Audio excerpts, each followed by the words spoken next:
Olá, amigos, tudo bem? Amigas? Esse vai ser o nosso primeiro bate-papo, né? Sobre tecnologia. Aqui eu vou pedir desculpa aí para os catedráticos que a gente não vai seguir muito a linha de um treinamento visando ali o detalhe das tecnologias que nós vamos abordar.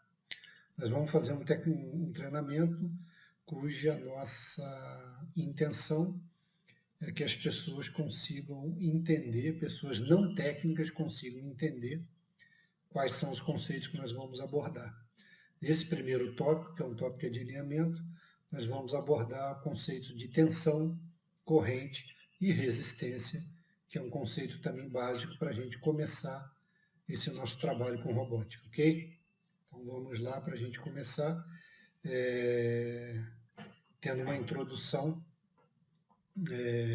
nesses temas, mas não procurando entrar fundo nos métodos acadêmicos que explanam esse tipo de matéria em curso técnico, porque aqui o nosso objetivo não é dar um curso técnico, aqui é a gente fazer um alinhamento para os professores dos ciclos iniciais aí dos colégios da nossa região. Bom, então vamos lá. O primeiro tema que a gente vai abordar é tensão. O que é tensão? Bom, aqui para a gente se habituar melhor com esse termo na área elétrica, eu vou fazer um paralelo aqui com a hidráulica. Então, se a gente fizer um paralelo aqui da tensão com a hidráulica, a tensão seria a pressão que impulsiona a água, por exemplo, numa mangueira. Vamos imaginar que aquela mangueira ali seria o nosso condutor e a água que está circulando dentro da mangueira, a corrente. Então, para que essa água circule entre de um lado da mangueira e saia, eu preciso ter uma pressão. A mesma coisa acontece lá no mundo elétrico. Para que os elétrons, para que a corrente elétrica circule, eu preciso de ter uma tensão elétrica aplicada nos bornes desse condutor. E a unidade que a gente usa para medir tensão é o volt. E ela pode ser representada pela letra V, alguns casos pela letra E, outros casos pela letra U. Quando a gente estiver usando chip de computador, a gente vai ver lá nos terminais dele, na perninha do chip, escrito VCC. Todos esses termos e mais alguns estão se referindo ao valor de tensão elétrica que eu tenho que aplicar nesse componente. Então, similar, né? Da mesma forma, para que haja um fluxo pela mangueira ou pelo condutor, tem que existir uma pressão e, o mais importante, uma diferença de pressão. Porque se eu botar numa mangueira uma pressão idêntica dos dois lados, a água não consegue circular. Né? Porque eu estou fazendo pressão de um lado e fazendo pressão do outro do mesmo jeito, a água não circula. Então eu tenho que ter uma diferença de pressão. Aqui no mundo elétrico a gente chama isso de DDP, ou diferença de potencial. Então no mundo elétrico, como no mundo hidráulico, eu tenho que ter uma diferença lá no hidráulico de pressão aqui de potencial, para que haja um circular de corrente pelo meu condutor, pelo meu componente. Se não fizer assim, a corrente não consegue ser empurrada, como a água não consegue ser empurrada de um lado para o outro. Ok? Então a gente está fazendo esse paralelo e para o nosso condutor seria uma mangueira já cheia de água, né? Cheia de água. Aqui nessa figura eu achei ela interessante, porque ali ele está mostrando exatamente isso. Olha lá, o ampere, né, que está dentro de um cano lá, né, e a figurinha do volt empurrando o ampere para ele passar ali pela resistência. Okay? Então é exatamente isso que acontece aí no nosso mundo de eletricidade. Né? E aqui a gente está exemplificando novamente como é que funciona isso olhando pelo mundo hidráulico. Né? Aqui nós temos uma caixa d'água com cano e uma válvula. E a outra caixa d'água está vazia. Então, quando eu abro essa válvula, eu tenho a pressão da caixa, né, empurrando essa água para cá, que ela vai começar a subir no cano, e vai parar de circular água por esse cano quando a caixa daqui tiver com a mesma quantidade de água do lado de lá. E aí eu vou ter a mesma pressão. Não tenho mais diferença de pressão ou na eletricidade diferença de potencial. que acontece com a água aqui dos canos? Para de circular. Então, é importante que eu tenha diferença de pressão. Assim que eu abrir essa válvula, a água vai escoar rapidamente, porque do lado de cá eu não tenho nenhuma pressão, só do lado de cá. Mesma coisa acontece na eletricidade, né? E aqui a gente tem alguns símbolos lá, como eu comentei com vocês, tá vendo? Em cima dessa bateria lá nós temos um polo positivo, um negativo. Aí aqui ele marcou, que ele chamou de ponta A, ponta B, V de B e V de A. E aqui nós temos uma seta sempre apontando para o positivo, né? E aqui, tá vendo? Ela chamou de E. Então tá, atenção. Quando eu estou em cima de um componente, ela é a mesma coisa, lá. V de A, V de B, e eu apontando aqui para o lado positivo, e a tensão aqui está simbolizando, né? O nosso volt, a nossa tensão, em cima de um resistor, por exemplo. É uma maneira que a gente vai ver nos nossos desenhos técnicos de circuito elétrico sinalizado a tensão com a sua polaridade. E olha só o que ele está dizendo aqui, ó, que a tensão de B ela é maior que a tensão em A.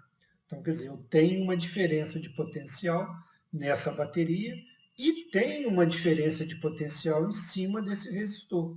Por exemplo, se eu tivesse 10 volts aplicado aqui com 10 volts aplicado aqui, não circularia corrente.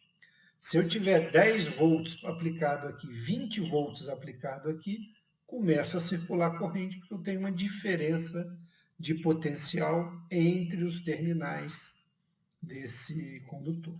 Bom, uma outra coisa que a gente tem que ter cuidado é que essa tensão ela pode ser uma tensão contínua ou uma tensão alternada. A tensão contínua, geralmente, a gente vê ela simbolizada por baterias, né? E como é que ela é representada? Ela é representada num gráfico, aqui no tempo, num valor positivo lá de volts. Então, eu vou ter tantos volts que seja o valor da minha bateria. Ah, mas eu só posso gerar tensão contínua em bateria? Não. Eu tenho gerador de corrente contínua, eu posso pegar uma corrente alternada, que nós vamos falar, transformá-la em contínua. Quando a gente estiver lá na eletrônica, a gente vai ver como é que é feito isso. E outro detalhe importante aqui, que a grande maioria dos circuitos eletrônicos são alimentados com corrente contínua, não com corrente alternada. Mesmo quando eu pego um aparelho eletrônico qualquer e conecto ele na tomada, lá dentro ele tem um circuito eletrônico que transforma a corrente alternada que eu recebo na tomada em corrente contínua para alimentar os circuitos dele, tá? Então isso é uma tensão contínua. Não sei se vocês já imaginaram isso, mas todas aquelas transformações eletrônicas que eu faço da corrente dentro de um aparelho eletrônico é que permite que eu ouça um som, que eu veja uma imagem na televisão. Tudo aquilo é uma transformação, né, da corrente elétrica dentro do aparelho. Ok? Bom, tensão alternada. Geralmente ela é produzida por geradores AC ou CA, né, que está em inglês, em português seria corrente alternada CA. E essa corrente alternada é a corrente que a gente recebe nas nossas casas. Ela tem uma característica diferente. Ao invés dessa tensão contínua que a gente tem aqui, ela varia em relação ao tempo. E ela varia exatamente da forma que está esse gráfico aqui. Tem um equipamento que a gente usa na engenharia elétrica que chama osciloscópio, que ele mostra esse gráfico para a gente aqui. Então ela sai aqui de um valor zero, atinge um valor de pico, que é esse que está marcado, começa a decair, chega no zero, inverte seu valor, começa agora a gerar um valor negativo, chega no zero e assim vai sucessivamente. Ou seja, a gente diz que isso aqui é um sinal periódico que ele vai se repetindo indefinidamente quando essa fonte de energia de tensão alternada estiver se repetindo. Geralmente, lá na engenharia, para a gente não estudar essa onda aqui infinita, a gente pega um pedaço dela que a partir do qual ela começa a se repetir. É esse pedaço aqui, ela tem semiciclo positivo, negativo, daqui ela vai se repetir indefinidamente. Esse pedaço aqui a gente chama de período. Período. E a gente, então, a rapidez com que ela faz isso aqui, né? Essa onda ela podia estar mais juntinha e a gente ia dizer que ela tinha uma frequência maior ou menor. O que é a frequência? É o número de ciclos que essa onda vai ter por segundo. Então, quer dizer, o que é o período, então? É uma parte da onda que é exclusiva. A partir desse momento, ela começa a se repetir, a gente chama de período. E esse meio aqui no meio da onda, a gente chama de tensão de pico da onda. Okay? As tomadas que a gente recebe em casa, elas têm esse tipo de sinal que é gerado lá, e a gente vai ver um pouquinho na frente como é que ele é gerado. Então, essa tensão alternada, ela é gerada, transmitida, chega na nossa casa, e lá agora, dentro da minha televisão, quando eu ligo a minha televisão na tomada, tem os circuitos eletrônicos que transforma isso numa tensão contínua para o circuito eletrônico poder funcionar. Okay? Então a gente começa a perceber aqui ó, que na engenharia elétrica a gente vai usar muito gráfico para representar as coisas que a gente quer falar, ou que a gente quer demonstrar. Isso aqui é muito importante a gente entender esse tipo de gráfico. Né? Então aqui nós temos uma tensão contínua, temos uma tensão alternada, e o nome vem disso mesmo, que ela vai se alternando com o tempo. Ah, mas por que eu não vejo a minha lâmpada lá em casa apagar quando ela passa aqui no zero? Porque essa velocidade aqui é muito grande, não é isso? Hoje nós temos uma frequência que é entregue na nossa casa de 60 Hz. Então ela faz isso aqui num tempo muito curto. Então mesmo a gente não consegue ver a nossa onda, a nossa tensão, ou a nossa lâmpada incandescente comum, apagar e acender, porque eu tenho um tempo residual ali do aquecimento do filamento. Então, antes dele apagar, eu estou aquecendo ele de novo, estou aquecendo ele de novo, estou aquecendo ele de novo. Então, a luz fica acesa. Às vezes, a gente consegue notar um cintilar dessas lâmpadas a muita distância. Aí você consegue notar um pouquinho desses efeitos aqui. Mas de perto a gente não consegue perceber, porque não dá tempo. Então, esse aqui é uma tensão alternada que eu recebo em casa. Meu circuito eletrônico não é diretamente alimentado com esse tipo de tensão. E aqui eu tenho a tensão contínua. E na tensão alternada eu tenho algumas características da onda, né? Que é o meu período, após do qual ela se repete. Minha tensão pico a pico. Isso aqui é importante eu saber, principalmente quando eu estiver trabalhando com capacitores. Tá? A gente vai ver lá na eletrônica que o capacitor, quando ele aplica uma corrente alternada nele, ele armazena a tensão de pico. Então, se eu calcular meu capacitor por uma tensão abaixo da tensão de pico, ele pode estourar. Então, a gente vai ver isso mais na frente na eletrônica. Por enquanto, vamos entender que essa tensão, então, ela alterna, por isso que ela chama de alternada, e ela tem valores de pico que a gente vai aprender a calcular um pouco mais lá na frente. A contínua não varia no tempo, ela tem um valor pré-determinado e vai embora. Bom, então como a gente está falando de forma de onda, vamos começar a dar uma olhada aqui em outras formas de onda que pode aparecer para a gente nos nossos circuitos eletrônicos que a gente vai trabalhar. Então está aqui de novo a nossa forma de onda senoidal. Por que ela chama de senoidal? Essa forma de onda aqui, se a gente pegar uma função seno e colocar num gráfico, ela vai gerar exatamente isso aqui. Ó, tem uma outra forma de onda aqui que a gente chama de quadrada. Vê se a gente pode dizer que essa forma de onda ali, por exemplo, seria uma saída de um Arduino meu fazendo piscar um LED, se esse valor aqui fosse de 5 volts. Olha lá, quando eu atinjo 5 volts, o LED acende. Nesse período aqui, o LED fica apagado, 5 volts, o LED acende, fica apagado, 5 volts, acende, fica apagado. Então, quer dizer, quando eu faço esse circuito aqui, que a gente chama de oscilador, lá dentro de um Arduino, por exemplo, ou com qualquer outro tipo de circuito, geralmente eu estou aplicando uma onda quadrada no meu circuito. E aqui o tempo dela ficar apagada e aceso é igual, mas necessariamente não pode ser, né? Eu posso dizer que esse tempo aqui seja menor e aquele tempo maior. Então, isso, de novo, né? A gente vai aprender a analisar muita forma de onda quando a gente estiver trabalhando com eletrônica. Esse tipo de forma de onda a gente chama de onda quadrada. Outro tipo de forma de onda que costuma aparecer, por exemplo, é a forma de onda triangular. Olha lá, ela vai crescendo, crescendo, crescendo, chega no ponto, depois começa a decrescer, decrescer, decrescer.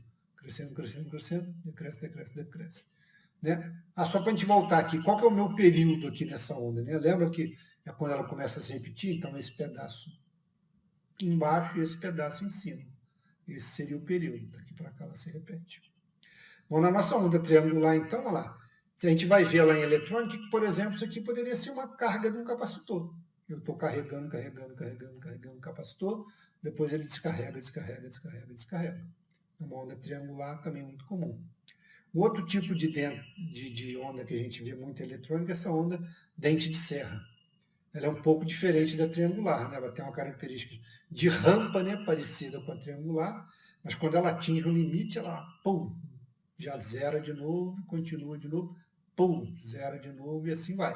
Pode ser representado também por um circuito com capacitores que eu coloquei aqui uma constante de tempo muito pequena. Então ele chega lá e pum, descarrega, chega lá, pum, descarrega.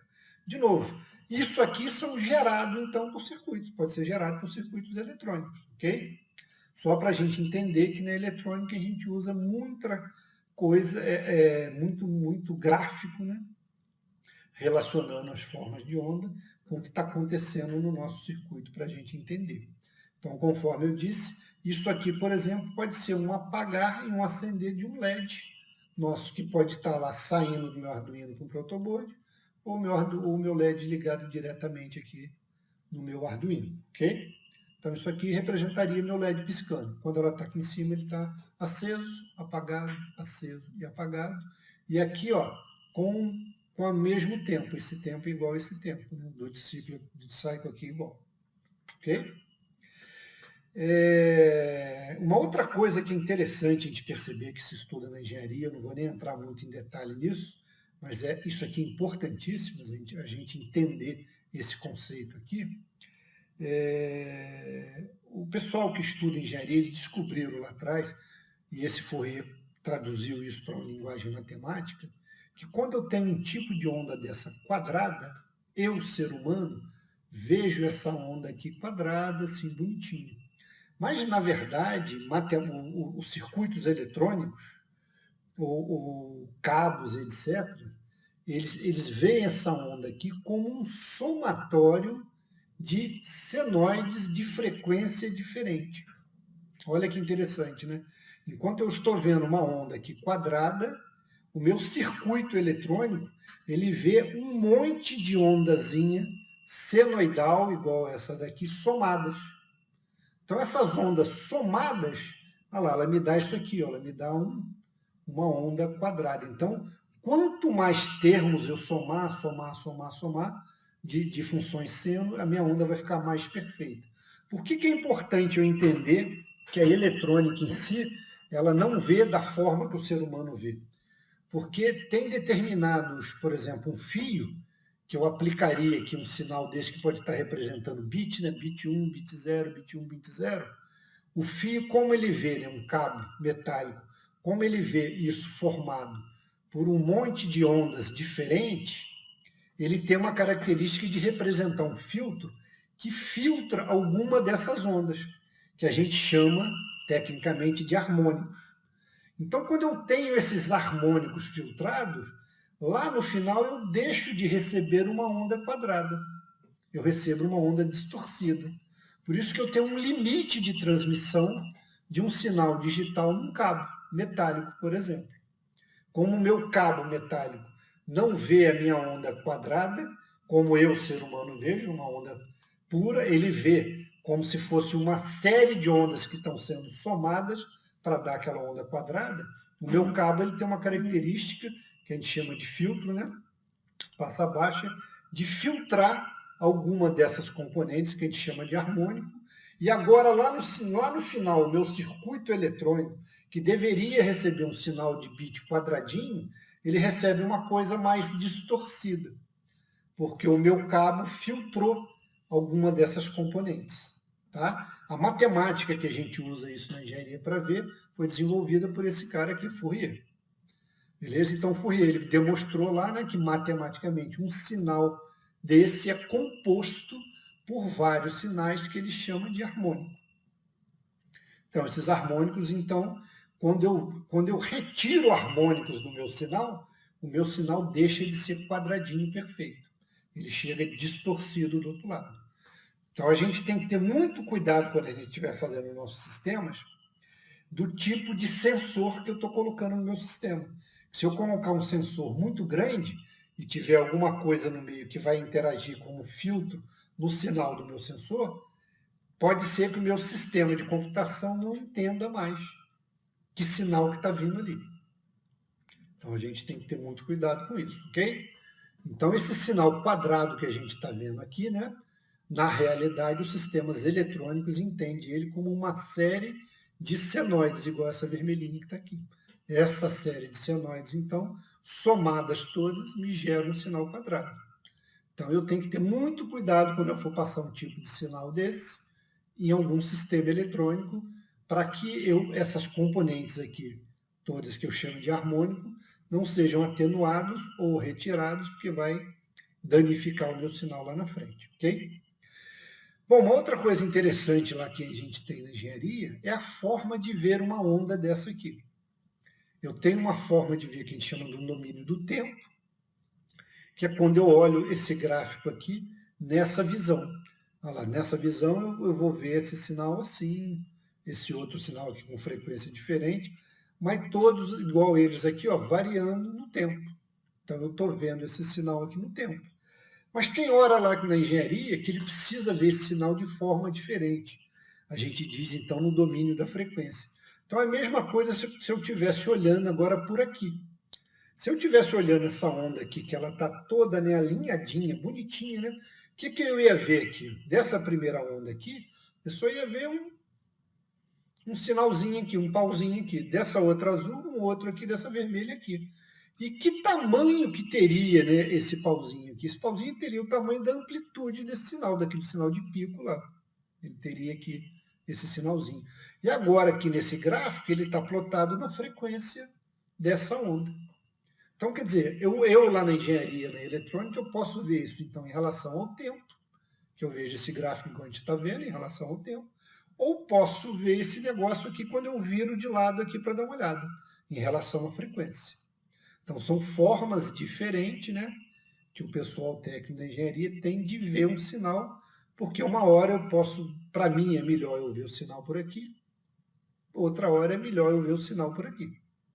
Ok? Então, são formas diferentes de a gente ver um sinal. Mas, ó, é interessante a gente entender essas coisinhas, principalmente aqui que o meu sinal quadrado, que está acendendo e apagando o meu LED, ele não é um sinal quadrado assim perfeito. Por sistema eletrônico, ele é uma soma de sinais alternados de senoides. Ok? Bom, agora vamos dar uma olhada aqui, então, como é que a gente faz para conseguir gerar uma CA. Eu achei esse applet aqui, eu achei ele muito bacana, e vamos dar uma olhada lá como é que a gente gera uma corrente, então. Bom, a gente tem aqui representado um ímã, tá?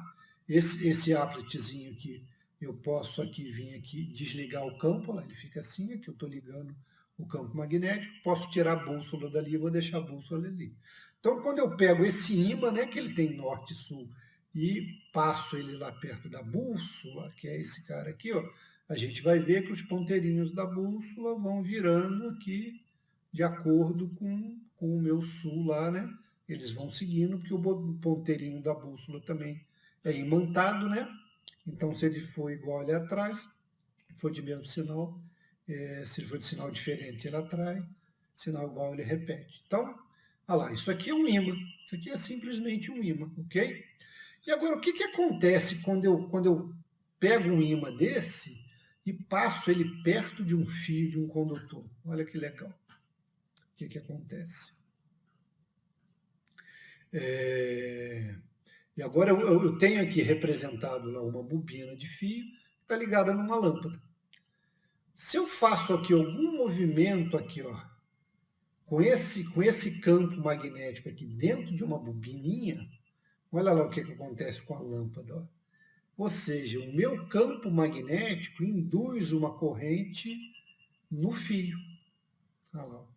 Esse é o princípio do gerador. Se eu deixar ele aqui parado, não acontece nada.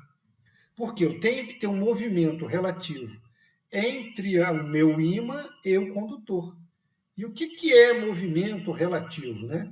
Eu posso movimentar tanto o condutor olha lá, pelo ímã, que a minha lâmpada acende, tanto posso movimentar o ímã.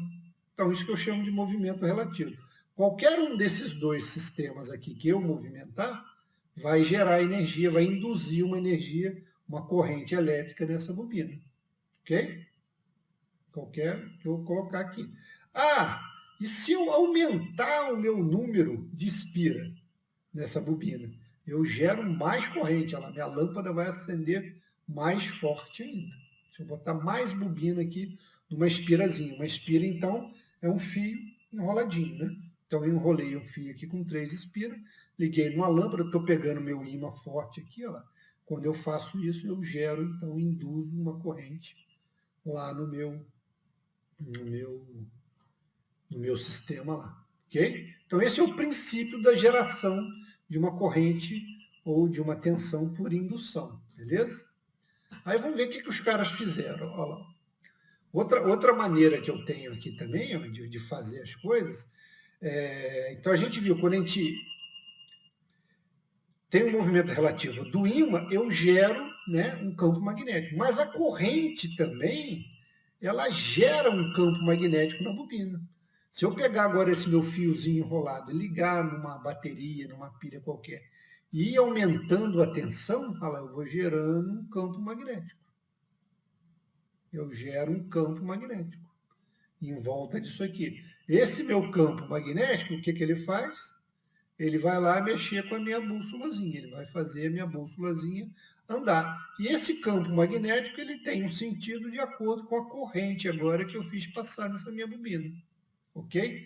Onde que isso aqui é muito utilizado? O campo magnético é como se fosse um ímã. Ele atrai metais naqueles relézinhos que a gente vai usar. Um relé é uma bobina dessa que, quando eu alimento, ele gera um campo magnético e acopla aqui os meus contatinhos para fazer ligar. Então, eu também gero campo magnético quando eu faço uma corrente circular pela bobina, ok? E o meu campo magnético, ele tem a orientação dele de acordo com a corrente. Se eu estou passando ela de um lado da bobina ou para o outro lado da bobina. Isso aqui tem uma regra, né?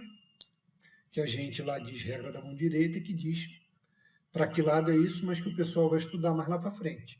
Só eu devo entender agora que quando eu passo uma corrente elétrica por uma bobina, eu gero um campo magnético que atrai peças de metais que vão estar por aqui próximo disso. É o que está acontecendo lá com a minha bússola. Quando eu passo a corrente num sentido, a bússola está do lado. Quando eu passo de outro sentido, a bússola está do outro lado. Bom, nós temos um componente na eletrônica que funciona com esse princípio, que é o transformador. Olha lá, eu tenho aqui meu campo magnético, com muitas bobinas aqui, tem um outro agora com as bobinas maiores, grandona aqui, né? Vou até botar mais bobina nele aqui, né? Então, quando eu aproximo esse meu campo magnético, né, lá da minha bobina, olha lá, o que acontece com a minha lâmpada? Não acende ainda. Por quê? Porque o meu campo magnético está estático. Lembra que a gente falou lá atrás que tem que ter um movimento relativo? Ou seja, ou o fio mexer, ou o campo magnético mexer. Vamos ver agora se eu começar a aumentar e diminuir a minha corrente aqui, a minha tensão. Então agora, o que eu estou fazendo? Agora eu estou fazendo um campo magnético variável. O que esse campo magnético meu variável está fazendo? Está induzindo uma tensão aqui, que agora está tendo um movimento relativo, a minha lâmpada acende. Olha lá, sem o movimento relativo, minha lâmpada não acende. Quando eu vario a minha tensão, a minha lâmpada acende. Por isso que eu só tenho, né, transformadores quando eu não tenho transformador em corrente contínua, eu tenho transformador quando eu tenho uma variação do campo magnético. Aí eu consigo, então, fazer com que a coisa, né, induza lá do outro lado alguma coisa. A campo magnético eu tenho corrente contínua, porque eu tenho os relés lá. Né? Transformador não, tá vendo? Quando eu estou variando, lá, minha lâmpada está acendendo. Bom, então, depois que a gente viu isso tudo, que o campo magnético gera a nossa corrente lá, o que os caras fizeram? Fizeram um gerador. Como é que o cara faz um gerador, então, de corrente alternada? Ele pega lá um ímã, né? Um ímã desse, que geralmente a gente chama de estator, né? ele bota um ímã desse, ele pode estar no estátor do motor, e eu chego aqui, e agora eu vou abrir essa minha torneira lá. Fosse uma hidrelétrica, não. Estou começando a fazer ela, meu ímã rodar devagarzinho. Olha só, está começando a querer aparecer uma correntinha aqui, por quê? Está tendo, né? Deixa eu ver o campo aqui, né? Está tendo lá uma variação do campo magnético aqui nessa bobina. Lá tem lá uma luzinha pequenininha. Vou abrir mais a minha torneira, vou abrir mais a minha turbina. E ó, o que começou a acontecer, ó, aquele ímã rodando lá, né? Começou a aparecer mais coisa lá. Ó, agora eu vou acelerar a coisa aqui, ó, 67 rotações por minuto. O bichinho está acelerado, olha lá. 100 rotações por minuto. Meu ímã está gerando muito rápido ali, ele gera lá. Onde que a gente vê isso aqui aplicado? Naqueles dínamo de bicicleta, que eles usam para acender os faróizinhos da bicicleta que fica ali no pneu. Então, essa água aqui, na verdade, seria o pneu da bicicleta, que vai gerar um ímã desse, ele tem uma bobinazinha, que consegue acender, então, a lâmpada lá. É assim que eu consigo gerar, então, uma corrente, uma tensão, né, variável, uma tensão alternada. E por que é alternada? Porque esse campo magnético está pulsando ali. Né? Quando esse campo magnético está pulsando, isso sobe, desce, sobe, desce, sobe, desce. Então, é assim que eu gero, então, uma corrente alternada. Se eu diminuir a rotação do meu negócio, eu vou diminuindo aqui a tensão. Ok? Quem quiser esse applet depois, me pede lá que eu mando para vocês lá. Ok? Bom, vimos ali como é que a gente gera, então, essa alternada. Né? E agora vamos ver aqui nessa apresentação de Furnas, como é que essas fontes elas são geradas também. Vamos ver se esse meu applet aqui vai rodar, se ele não vai rodar. Que isso aqui também é muito interessante, só para gente entender aqui legal o que tá acontecendo. Vamos lá.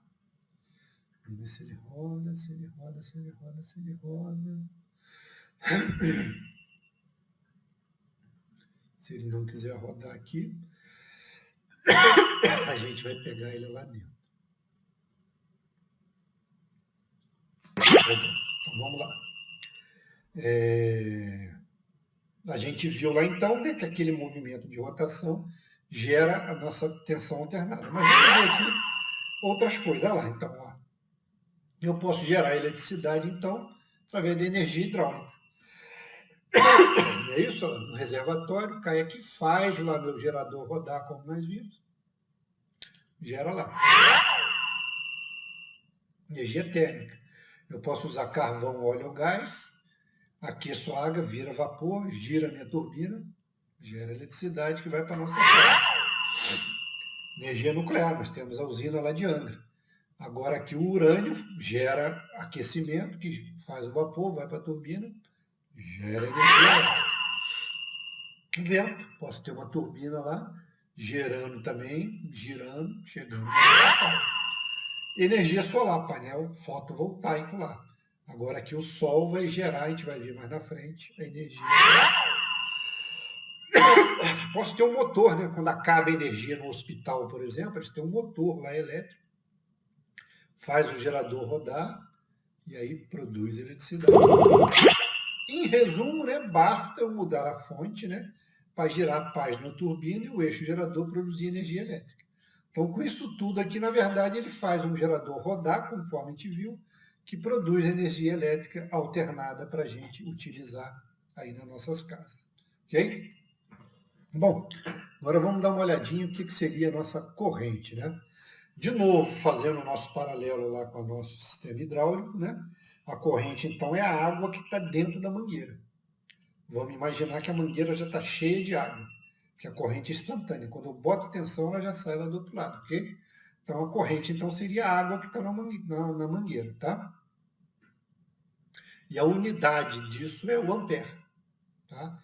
Então, e a corrente elétrica, o nome já diz isso, é formada por um fluxo de elétron dentro de um material que é condutor, que a gente vai ver a diferença desses materiais daqui a pouco. E ela também pode ser uma corrente alternada ou contínua, depende, né, da fonte de tensão que eu estou utilizando. Quando eu coloco na tomada da minha casa, corrente alternada. Quando eu coloco numa bateria, corrente contínua. Ok? E para ver corrente, eu tenho que ter um circuito fechado ou tem que ter uma diferença de potencial. Ok? Potencial daqui maior do que aqui, que a corrente escoa para o lado de cá. Né? E qual que é o sentido real dessa corrente? Geralmente ela vai do negativo para o positivo. A gente chama isso de sentido real da corrente, tá? Ela vai do polo negativo para o positivo. Na eletrônica, às vezes, as pessoas fazem o contrário. A gente chama de sentido convencional, que é uma corrente indo do positivo para o negativo. Então aqui a gente está exemplificando, né? Um LEDzinho daquele nosso aceso, né? O cara botou ele lá numa pilhazinha, colocou um resistor aqui, né, para fazer o quê? Limitar a corrente que vai passar pelo LED, para ele não queimar. Então, essa bateria aqui, elétrons, né, que vão fazer o fluxo de corrente, vão passar por esse condutor, passam dentro desse semicondutor, passam por essa resistência e volta para cá. Só aqui a gente está usando condutor e semicondutor para gerar essa luzinha que a gente precisa aqui. E qual o sentido dele, então? Do menos para o mais. Okay? É o sentido real da corrente. Na eletrônica, a gente vai ver alguns livros usando o sentido convencional, que é do polo positivo para o polo negativo. Uma outra coisa que é importante a gente saber, que são os múltiplos que a gente pode utilizar, não só na corrente, como na tensão, como na resistência. Por exemplo, a gente pode ter o quiloamperes, que nada mais é que 1 ampere multiplicado por 1000, ou seja, 1000 amperes. Eu posso ter um mega-ampere, que é 1 ampere multiplicado por 1 bilhão, giga-ampere, e assim vai. Ok? Então, isso aqui são múltiplos do ampere. Pode ser múltiplos de volts, eu podia ter kilovolt, megavolt, gigavolt, e aí vai. E tem o que a gente chama de submúltiplo, que é muito utilizado na eletrônica.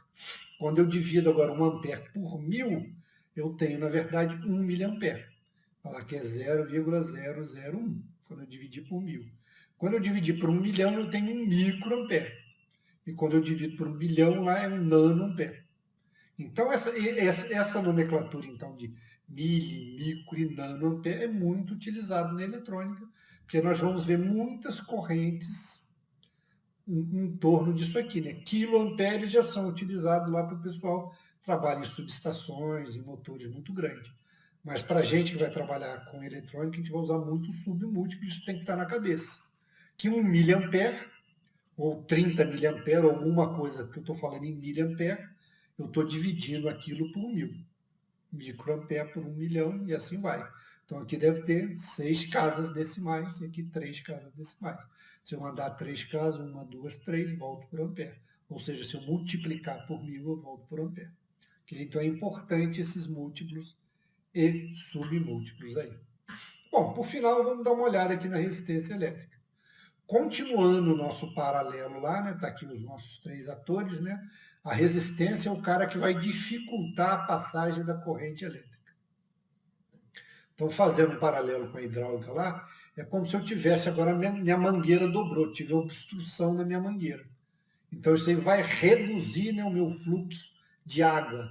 No caso da eletricidade, a minha resistência vai reduzir a minha corrente elétrica. Eu vou dar uma reduzida ali na minha corrente elétrica, ok? A unidade é o ohm e o símbolo é uma letra grega aqui, o ômega, né? E ela é muito utilizada aí na vida inteira aí a resistência elétrica, essa propriedade da resistência elétrica, tá? E a gente tem que ter uma outra coisa que é muito interessante a gente entender, que essa corrente que está sendo reduzida pelo resistor, por uma resistência elétrica, ela é transformada em calor. Então eu tenho que ter cuidado, né, quando eu vou escolher uma resistência elétrica para o meu circuito. Eu vou ter que calcular a corrente que vai passar por ela, né, para eu então saber se a potência, né, se o calor que ela vai gerar, aquela resistência vai conseguir tratar aquele calor. Não é isso? Lá para o nosso caso lá da eletrônica, a gente vai ter potência, né, calor, transformação em calor muito pequena, né? Mas a gente sabe que a gente tem outras resistências elétricas muito grandes. Então, essa resistência, ela impõe, né? Tá vendo aqui o nosso homenzinho aqui, né? Uma restrição à passagem de corrente elétrica. Quando eu imponho essa passagem, é como se eu tivesse muito estreito aqui, agora eu gero calor por causa disso. É uma potência, né? Que é dada em watts ou quilowatts. Então, meu volt está tentando empurrar, a resistência está fazendo ali uma restrição e o ampere já passa menos ampere para o lado de cá. Ok? Bom, vamos ver aqui, né? Então, o que a gente está dizendo aqui, né? Quando eu tenho um fluxo de elétrons de um lado para o outro, né? O obstáculo à passagem, né, desses elétrons é uma resistência elétrica. Então, quer dizer, eu tenho muito elétron daqui, né? Minha corrente no sentido convencional vai do sentido real, vai do menos para o mais, mas eu tenho aqui no meio uma resistência elétrica, então, que deixa pouca corrente chegar aqui. Em contrapartida, eu gero calor por causa disso. Okay? Então, ela é um obstáculo à passagem da corrente elétrica. Olha, uma resistência elétrica muito utilizada na nossa casa. Isso aqui é uma resistência de um chuveiro elétrico. Ele usa exatamente essa propriedade. Quando a corrente, né, que agora é uma corrente alternada, né, que alimenta meu chuveiro, passa por essa resistência, o que acontece com essa resistência? Ela aquece. É o que a gente está vendo aqui, né? Ela é calculada, então, com um determinado valor de resistência de ohms para aquecer. Se eu abrir, então, o cara que calculou isso aqui, ele calculou para isso aqui estar imerso na água. Que a potência que ele irradia, que vai para a água, né? Sempre está entrando uma água fria que ela está esquentando. O que acontece, então, se eu ligar essa resistência, se eu acionar o meu chuveiro com essa resistência sem água? Ela queima na hora, porque ela atinge um valor muito grande, funde esse material dela. Porque o projetista pensou que isso aqui ia estar sempre imerso dentro de água. Então, aqui eu aplico uma corrente, uma tensão alternada, gero uma corrente que vai passar por aqui. Como isso aqui representa uma dificuldade para a corrente, ele gera um calor muito grande, né? É uma potência extremamente alta, que aquece minha água ali instantaneamente, né? Já na eletrônica, a gente usa esses camaradinhos aqui, esses bichinhos aqui, que são extremamente menores, né? Aqui nós estamos falando de potências de 2.000 watts, né? Aqui nós estamos falando de 1 watt para baixo, né? 2 watts na eletrônica já é muito grande. E olha só que interessante, o corpo do resistor está ligado intimamente na potência que ele vai dissipar. Então, se na hora que eu for calcular, que a gente vai aprender lá na frente, né, eu deixar passar uma corrente aqui que vai gerar uma potência maior que 1 watt, eu não posso usar esse resistor, teria que usar esse maior. Né? Na nossa eletrônica, lá para acionar LEDs, etc., geralmente a gente usa os resistorzinhos de 1/8 ou menor. Porque a corrente, né, o calor que é gerado aqui, e a corrente são extremamente pequenininhos. Então, esse aqui, né, é um modelo de resistência, né, que a gente usa aí na nossa eletrônica. O corpinho dele, ela tem umas faixas pintadas ali, umas cores pintadas, e que foi convencionada aqui para essa tabela. Né? A primeira faixa, segunda faixa, terceira faixa, depois eu tenho um multiplicador e uma tolerância. Ok? Esse caso aqui, ó, 2 faixas ali. Para mim aqui pelo computador está aparecendo laranja. Se for laranja, vai 3, 3. E que vai ser o multiplicador desse cara aqui, o vermelho, né? Nossa outra cor aqui que vai multiplicar por 2. Olha só, eu tenho componente que pode ter 1, 2, 3 faixas ou mais faixas, tá? Você está vendo aqui que esse cara só tem 3, depois ele vem para a tolerância. Sempre a última faixa dele vai ser a tolerância, ok? E a penúltima faixa antes da tolerância é o multiplicador. Então esse cara aqui, ó, na minha tabela eu tenho 3, mas esse meu resistor ele só tem 2 faixas, ok? Então lá o que nós temos lá? Se for o laranja aqui mesmo, né? 3, 3, com multiplicador vermelho. O que é o multiplicador vermelho? Multiplico por 100. 33 vezes 100, ok? Ou 33 com 0, 2 zeros lá, né? E a minha última faixa lá é a faixa de tolerância. Olha lá, essa aqui é a tolerância dourada. Vamos ver, tolerância ouro, 5% de tolerância. O que ele quer dizer? Ele quer dizer que esse valor da resistência aqui, o fabricante está dizendo que esse valor ele pode variar 5% para mais ou para menos. E existem resistores aqui, a gente pode ver, ó, com tolerância pequenininha, marrom, e vermelho, tolerância de 1% e 2%. Dependendo do circuito eletrônico que eu for trabalhar, se eu não puder ter uma variação de resistência muito grande, eu tenho que comprar o que a gente chama de resistor de precisão. Quando eu vou na loja, eu falo para o cara, ó, eu quero resistor de precisão, tá? A última faixa marrom vermelho, né? Que é onde fica ali a tolerância dele. Então vai ser um resistor que a variação do valor da resistência dele vai ser muito pequena. E relembrando aqui, né, eu posso ter resistores de 3 faixas ou só de 2 faixas mais um multiplicador, ok? Então, nesse caso aqui, olha lá, eu sempre venho aqui na última. Pô, a última vai ser sempre a tolerância. Então, a última desse cara é dourado. Beleza. Antes da tolerância, antes da minha tolerância, eu vou ter o multiplicador. Esse multiplicador aqui é vermelho, então é 2. O que veio para lá, então? Laranja, laranja, então é 3. Se for amarelo, é 4. Então, assim que eu formo lá o meu número lá. Então, é 3300. Ok? 3.300 com tolerância de 5%. É assim, então, que eu consigo formar o meu valor aqui, com essa tabelinha, que é a tabelinha padrão. Beleza? E existe uma lei, então, que relaciona essas 3 grandezas, resistência, corrente e tensão, que é a chamada lei de Ohm. Uma das maneiras fáceis de decorar é esse triângulozinho aqui que a gente chama de rei.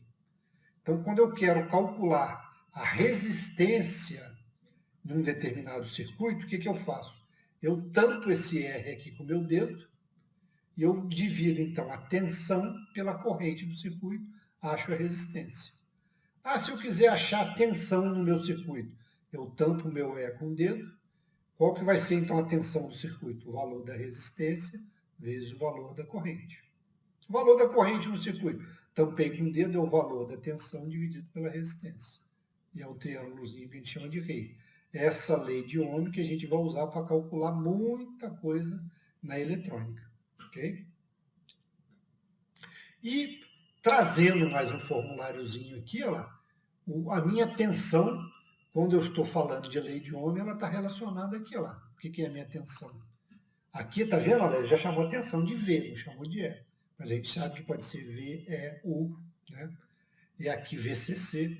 Então, olha lá, o que é a minha tensão? Se eu tampar aqui é R vezes I. R vezes I.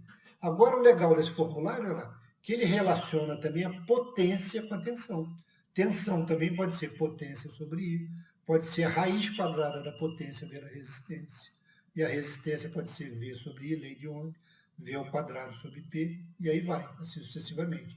Então, eu tenho um lado aqui, um quadrante, que é para calcular a tensão, um quadrante para calcular a resistência, um quadrante para calcular a corrente, um quadrante para calcular a potência. Ok? Esses 2 formuláriozinhos é bom de ter eles na mão. Né? Ou só esse formuláriozinho, que a lei de Ohm também já está embutida dentro dele. Então, aqui ele está relacionando tensão, resistência, corrente e potência. Ok? Bom, agora vamos dar uma olhadinha aqui. Ó. Tenho lá meu Arduinozinho lá, com LED. Quero ligar um LED no meu Arduino, né? Poxa, e agora, hein? Como é que eu faço para calcular o resistor que eu vou ter que colocar aqui para não queimar esse meu LED ou não queimar o meu Arduino? Então, a primeira coisa que vocês vão ter que ter em mente que tudo isso aqui tem um registro que a gente chama de datasheet. O datasheet que fala minhas características desse componente eletrônico aqui, que é um microcontrolador que eu uso no Arduino. Tem um datasheet da resistência que fala das características dela. Tem um datasheet do LED que fala das características dela. Peguei lá um datasheet lá e vou usar a minha lei de Ohm para calcular as coisas. Então, olha lá, o Atmega 328P. Esse cara aqui é o chip eletrônico que está dentro do Arduino. Peguei lá do datasheet do fabricante dele. Se eu botar lá na internet, datasheet Atmega 328P, eu vou encontrar isso aqui.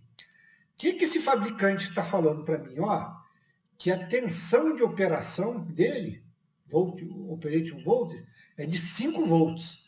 Ah, então eu já vi aqui no desenho, já botei, sai 5 volts aqui no meu terminalzinho dele. Todos os Arduinos saem 5 volts? Não. O Gema, por exemplo, aquele que a gente vai trabalhar com camisa, é 3,3. Já não é 5 volts. Por isso que eu tenho que olhar no datasheet. Não posso adivinhar. Tenho sempre que olhar no datasheet. Ok? Então vai ser 5 volts. Bom, outra coisa que eu tenho que saber aqui. Então tá bom. Que corrente que esse componente eletrônico consegue fornecer ou receber? Vamos ver lá. Ó. DC, que é direct corrente, é corrente contínua. Olha lá, ele é corrente contínua. Então, DC, corrente por pino. I/O, de input ou output. Então, pode ser de entrada no pino ou de saída do pino. Quanto que é? 20 mA. Ok? Então, olha lá, então tá, esse cara aqui eu posso puxar dele 20 mA. Se eu puxar 30 mA, ele pode queimar. Ele queima instantaneamente, professor? Não sei, depende da característica interna daquele componente que você pegou. Às vezes não aguenta mais um mês, 2 meses, queima. Depende da corrente aqui. Mas o fabricante está dizendo para mim, ó, cara, é só 20 mA. E acabou a brincadeira, tá? Se eu estiver alimentando alguma coisa lá com 3,350. Então eu já sei aqui agora, ó, que é 5 volts, posso puxar daqui apenas 20 mA. Pô, pessoal, agora vamos ver o datasheet aqui do diodo, do nosso LED. Olha lá, peguei lá um do LED. Tá bom. Fui lá na internet, botei lá, peguei o LED que eu comprei, vi a característica dele, procurei na internet e me deu um datasheet dele. E olha só o que esse cara está dizendo, ó, que a corrente sugerida pelo fabricante dele, olha lá, está dando em miliampere, tem que ser de 16 a 18 miliampere. Então eu vou fazer o seguinte, para me calcular a minha resistência, que limita a passagem de corrente aqui, vou botar aqui no meio, vou botar 17. Podia botar 16? Podia. Podia botar 18? Podia. Eu só não podia botar mais de 20, porque se eu botasse mais de 20 aqui, meu Arduino ia queimar. Então tem que ser aqui, né? Então, ó, legal, dá para me usar esse componente, porque aqui o fabricante falou que ele pode fornecer até 20, né? Então eu posso usar, que o cara aqui está falando que é 16 a 18. Mas eu vou ligar direto, e agora para me ligar esse cara direto, eu vou ter um problema, hein? Será que eu não vou queimar esse cara? Olha aqui uma outra característica desse cara aqui, ó. Ele está dizendo aqui para mim, lá a tensão direta dele, tem que ser de 1,8 a 2,2 volts. Pô, meu Arduino aqui fornece 5. Pô, se sair 5 daqui, eu botar aqui no meu LED, ou eu vou reduzir a vida útil dele, eu vou queimá-lo. Não posso usar, não é isso? O que eu vou fazer, então? Eu vou ter que escolher uma tensão que está entre esse meu aqui intervalo. Então eu fui aqui no meu desenho e botei 2 volts. Então está aqui o meu circuito. Ó. Meu cara aqui fornece 5, só pode chegar 2 aqui. Então 5 menos 2 tem que ficar 3 volts em cima desse resistor. Ou seja, a gente chama de queda de tensão. Esse resistor aqui tem que dar uma queda de tensão que só permita chegar 2 volts no meu LED. E esse resistor também tem que limitar a corrente em 17 miliamperes. Para o meu LED não queimar, porque o fabricante aqui falou que pode ser de 16 a 18. Ok? Então, simplesinho. Ó. Peguei lá o meu Arduino, vi que modelo de Arduino que está, peguei a minha lente de aumento, vi lá o meu datasheet na internet do Arduino, ele me disse que é um Atmega 328P. Fui lá, datasheet, Atmega 328P, fui ver lá a característica LED, tensão de operação, 5 volts. Corrente por pino de entrada e saída, 20 mA. Legal. Agora, o que eu vou ligar na porta desse Arduino? Não pode passar de 20 mA. Peguei o datasheet do meu LED, de 16 a 18. Tranquilo, olha lá. Miliampere. Lembra que a gente está dividindo o ampere por 1000, né? Legal. Mas tem um problema aqui, hein? Ele fornece 5 volts e o cara está dizendo que só pode ser no máximo 2,2. Bom, então eu tenho que fazer duas coisas. Ó. Eu tenho que reduzir a corrente e reduzir a tensão para esse LED não queimar. O que eu uso para fazer isso? Um resistor. Lembra que a gente disse que ele oferece aqui uma dificuldade na passagem da corrente? Então, esse resistor aqui ele vai ter que me dar uma queda de tensão. Ok? Uma outra tabelinha que eu vou precisar, olha lá, é valores comerciais de resistores. Pode ser que a minha conta aqui não dê um valor que é comercial. O que eu faço? Geralmente eu pego o valor imediatamente superior. Que na loja que a gente for comprar, a gente só vai encontrar esses valores. Não vai encontrar qualquer valor que eu calculei aqui na teoria. Então eu tenho que fazer o cálculo, ver a minha tabelinha de valores comerciais que eu encontrei na internet. Esses aqui são os valores comerciais que são vendidos no mercado. Calculo aqui, pego o imediatamente superior. Não vou pegar interior para minha corrente não subir, não é isso? Se a minha resistência descer, minha corrente sobe, pego o superior e coloco aqui, na minha tabelinha, ok? Bom, e aí, como é que eu calculo isso? Olha lá, minha lei de Ohm.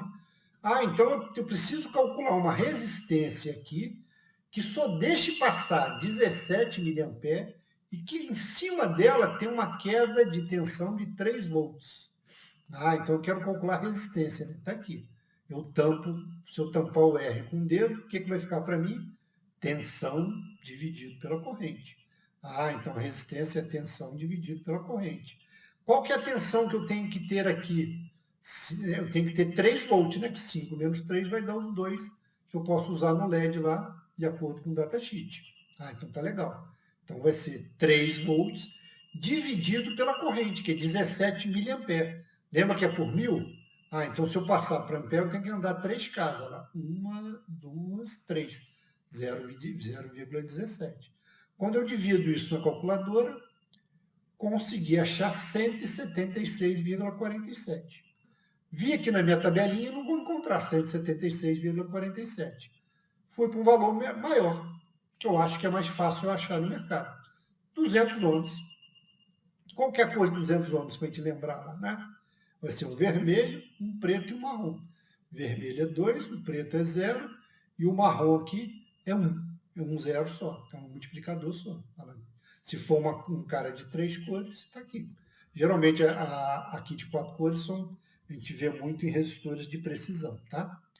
Pô, legal, professor, mas tudo bem, né? Mas você comentou lá também que tem um negócio lá que chama watts. Verdade, né? Lá atrás, se eu voltasse lá, nós temos aquele nosso círculo que relaciona. Eu tenho que saber qual a potência desse resistor para ele não queimar. Vamos ver aqui então. Lá daquele meu círculo, eu tenho lá que tensão, né? Aqui eu usei E, aqui eu já estou usando V. Ó. V ao quadrado dividido por R me dá a potência. Então, qual que é a tensão em cima dele? 3. 3 vezes 3, dividido pela minha resistência agora que eu tenho, de 200, deu 0,045. Então, eu tenho lá nos meus valores comerciais resistores de 1/8 de watt. 1/8, se eu dividir 1 por 8, dá mais do que isso. Então, dá para me usar aquele meu resistor pequenininho de 1/8 tranquilamente. Ok? Bom, até aí tudo bem, a minha vida está tranquila, tudo bem, né? Poxa, mas olha lá, professor, só tinha resistor com tolerância de 10%. Poxa, 10% é uma variação grande, hein, cara? Será que isso aqui não vai exceder a minha corrente do LED? Não vai queimar? Não sei, vou dar uma testada aqui, né?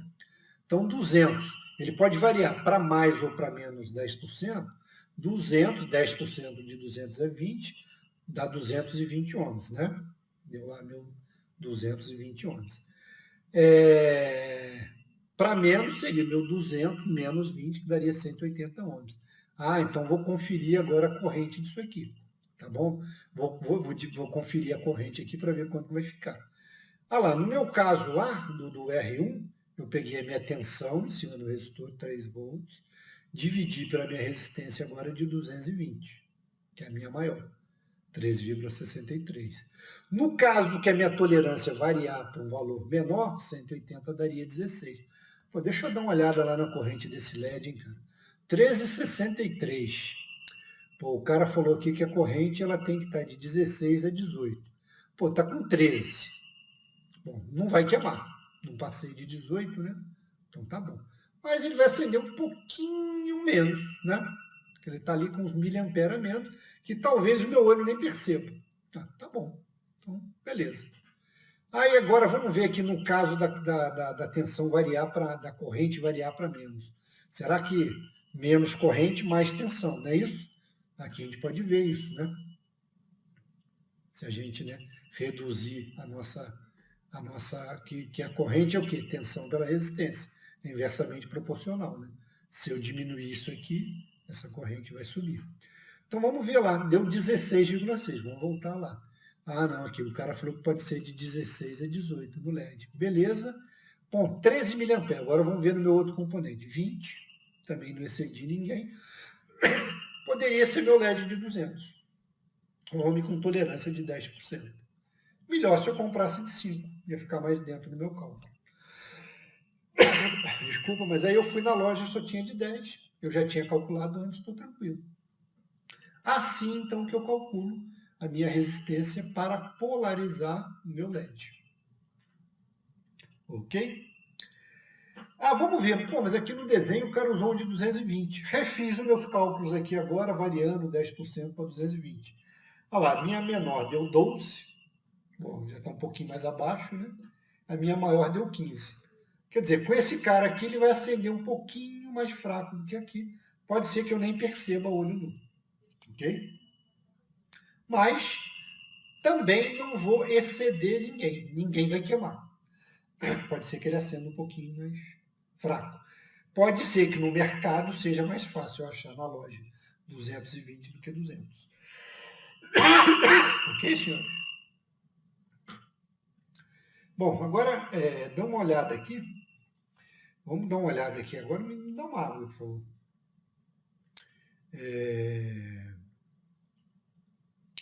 Instrumentos de medida, né? Como é que eu vou medir essas coisas, né? Um equipamento básico que a gente usa, ele chama de multímetro.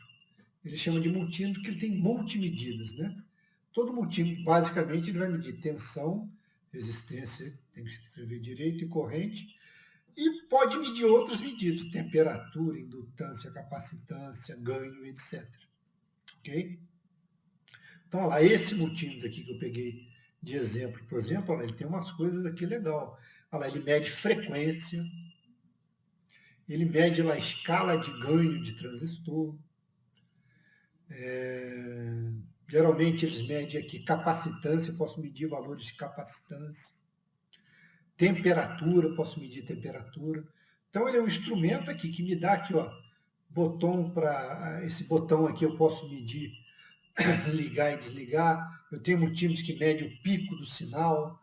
Então eu tenho aqui uma série de coisas que quando eu for utilizar um multímetro, então eu tenho que ter atenção na escala que eu vou utilizar, ok? Para não ter problema, e vamos ver que problema que seria esse. Olha lá, como é que eu meço tensão? Tensão é medida, então, quando eu coloco minha ponta de prova, né, na escala de tensão, se for uma tensão CA ou AC, uma tensão alternada, o multímetro geralmente ele tem uma escala própria para tensão alternada. E eu coloco ele em paralelo. Olha lá, coloquei ele na tomada, ele vai medir lá meu 220 volts, meu 110 volts. Ok? É assim que eu meço lá a minha tensão alternada. Minha tensão contínua, de novo, eu vou buscar lá no meu multímetro. Lá, geralmente eles botam um Vzinho com um tracinho assim, outro um Vzinho com aquela nossa semântica.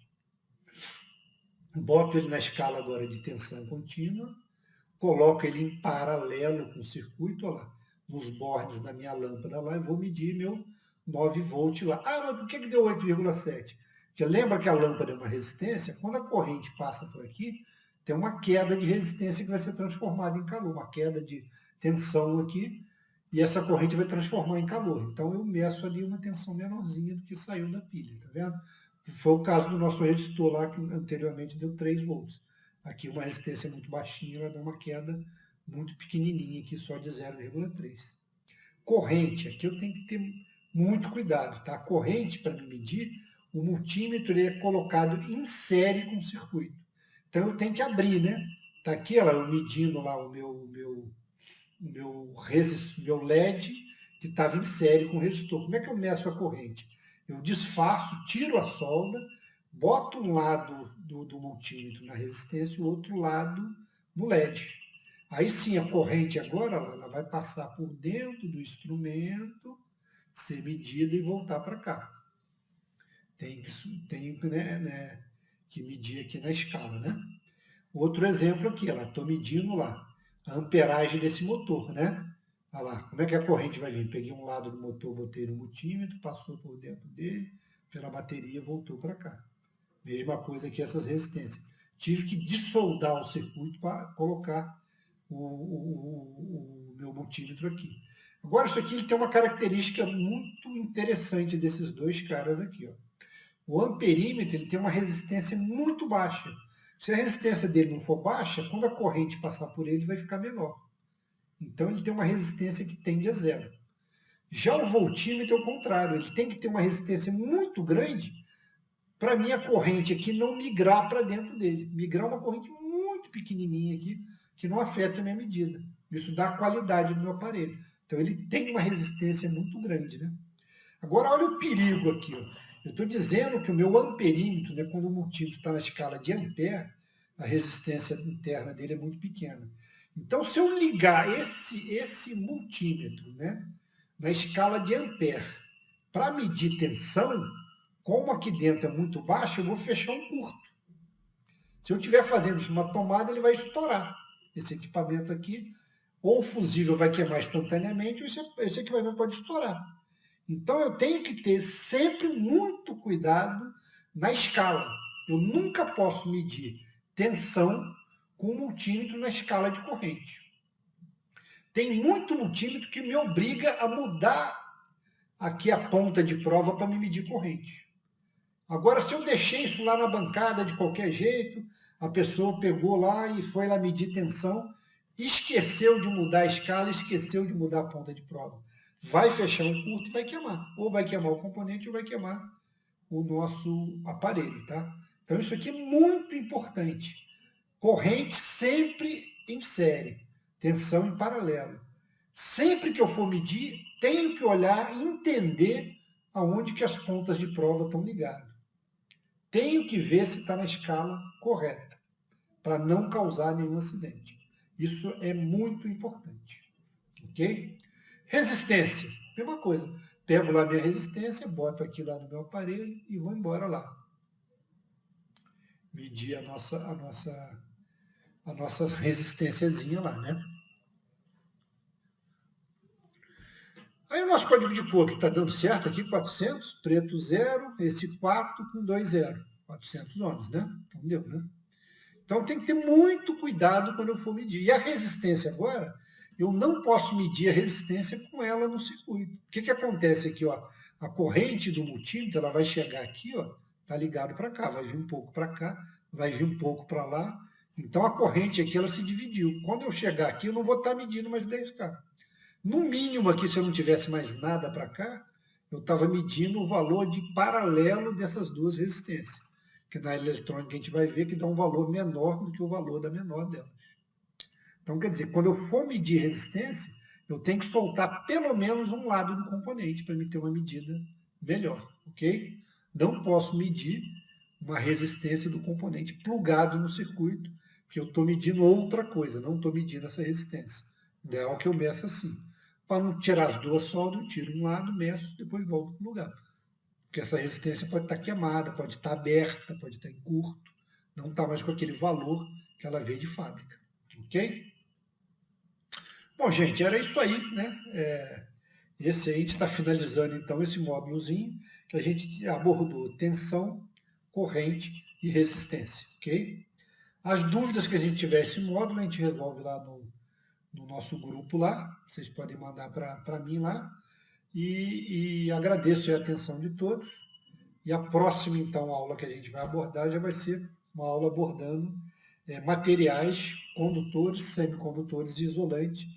A gente vai aprender por que o material é condutor, por que não é, e um material ali muito importantíssimo, que é o semicondutor, que deu origem à eletrônica inteira, os chips, transistores de hoje são todos feitos de semicondutor. Mas o que seria um semicondutor, né? fica para próximas aulas aí. Muito obrigado a todos.